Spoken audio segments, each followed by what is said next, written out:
আরজিকর কাণ্ডে ইতিমধ্যে দেশের বিভিন্ন প্রান্তে ছড়িয়েছে প্রতিবাদের আগুন, কিন্তু এবার কোথাও যেন একটা অভিনব প্রতিবাদে কিন্তু দেখা গেল রায়গঞ্জে। বিচারের দাবিতে রাজ্যেও প্রতিনিয়ত চলছে প্রতিবাদ মিছিল, আর সেখানে বিক্ষোভও চলছে। প্রতিবাদ জানিয়ে সরব হয়েছেন 8 থেকে 80 মহিলা থেকে পুরুষ, আইনজীবী থেকে শুরু হয়ে পড়ুয়ারা সকলেই। তারই মাঝে এবার আরজিকর ইস্যুতে অভিনব প্রতিবাদের ছবি দেখা গেল রায়গঞ্জ থেকে।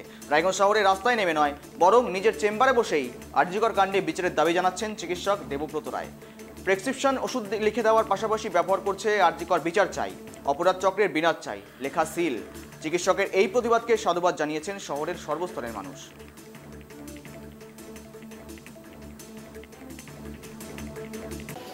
এটা খুব বাজে জিনিস, এর একটা ন্যায্য বিচার চাই। এই বিচারটা হলে ডাক্তারবাবু বা আমরা জনসাধারণ যারা সবাই একটু উপকৃত হবো, যাতে এই ধরনের আর কোনো ঘটনা এরকম না হয়। খুব ভালো, এটা অভিনব একটা জিনিস। তো ডাক্তারবাবু যেটা করে দিচ্ছেন একটা অভিনব, এটা খুব ভালো জিনিস। এটা এর মাধ্যমে জনসাধারণের মধ্যে বার্তাটা পৌঁছে দিচ্ছেন যে আজকে 21 দিন অতিক্রান্ত, অথচ সেই অর্থে কিন্তু তদন্ত এগিয়েছে কি এগোয়নি, আমরা কিন্তু বাস্তবে তার কোনো প্রতিফলন দেখছি না। এবং সেই জন্যই আমরা মর্মাহত, দুঃখিত এবং খানিকটা আশাহত।